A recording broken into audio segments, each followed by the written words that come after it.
سو سب سے پہلے چھوٹتے ہی سب سے پہلے چینج آف سیٹ اپ ہوا, نجم سیٹھی نے کنٹرول لیا, ایک مینجمنٹ کمیٹی بن گئی, and now the next step is departmental cricket واپس آنا. میں اس واپس آنے سے پہلے جب ڈپارٹمنٹل کرکٹ ختم کی تھی, میں وہاں سے شروع کرتی ہوں ڈسکشن.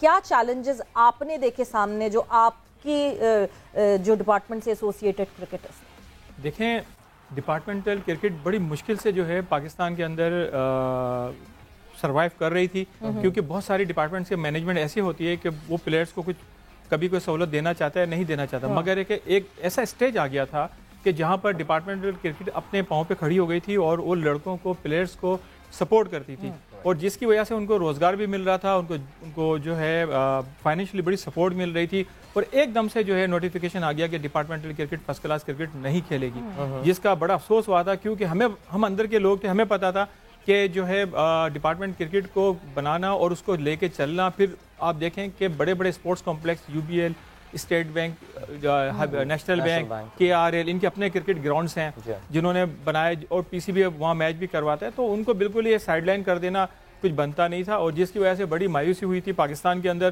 اور جب پرائم منسٹر شہباز شریف کی طرف سے یہ اناؤنسمنٹ ہوئی ہے تو ایک خوشی کی لہر دوڑی ہے. میں نے ایک عرصے کے بعد دیکھا کہ کرکٹ کے حلقوں میں بھی خوشی کی لہر دوڑی ہے, کیونکہ پلیئرز خود چاہتے تھے کہ ڈپارٹمنٹ کرکٹ ہو. دیکھیں, ڈپارٹمنٹ کرکٹ منتھلی پیمنٹ آ جاتی ہے 30 تاریخ کو پہلی کو, یہاں تو یہ پاسبل ہے. اس وقت جو پی سی بی کی جو مینجمنٹ جو تھی, 3 مہینے تک ان کے پاکٹ منی نہیں مل رہی, جو بھی ان کا کانٹیکٹ ہوتا تھا وہ پیسے نہیں آتے تھے. بائی دا وے ابھی بھی ڈومیسٹک کرکٹرز کو پیسے نہیں مل رہے. نہیں, میں انہی کی بات کر رہا ہوں. بالکل.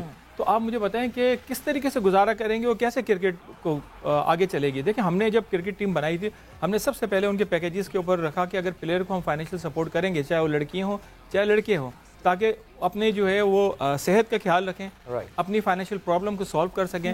اور ہم جو ہے میچ وننگ بونس بھی لڑکوں کو 4 لاکھ روپے اور لڑکیوں کو 3 لاکھ روپے سیلری کے علاوہ دیتے تھے, اور ہم بڑی ٹاپ لیول کا ہوٹل دیتے تھے, ٹریولنگ زبردست دیتے تھے, جس کی کاپی کی بڑے بڑے ڈپارٹمنٹس نے.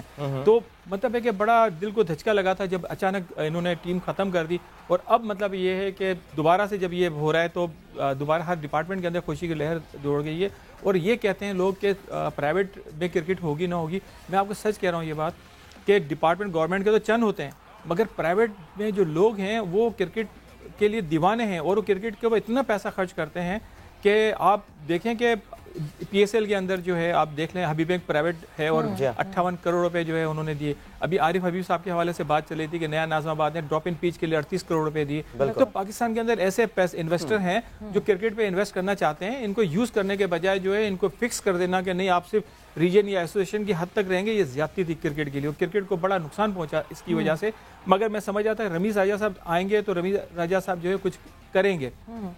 میں اس ڈائننگ ٹیبل پہ بیٹھا تھا جہاں رمیز راجہ صاحب بھی بیٹھے ہوئے تھے اور نیا ناظم آباد میں, اور ہم نے ڈراپ ان پیچ کی انہوں نے بات کی. تو میں نے ان سے کہا کہ ڈراپ ان پیچ تو ہم تقریباً 38 کروڑ کی منگوا رہے ہیں, تو کیوں نہ ہم میٹن پیچ منگائیں, کیونکہ آج سے کئی سال پہلے ہم میٹن پیچ پہ کھیلتے تھے, سیم رزلٹ ہے دونوں کا, اس پہ بھی سوئنگ ہوتی ہے, اس پہ بھی بریک ہوتا ہے اور سیم چیز ہے. تو جس پہ رمیز راجہ صاحب نے کہا بالکل آپ ٹھیک کہہ رہے ہیں, اور ہم 2 پیچز جو ہے بنگلہ دیش سے یہ منگوا بھی رہے ہیں. مجھے نہیں پتا کہ وہ آئیں یا نہیں آئیں یا اس کا کیا ہوا.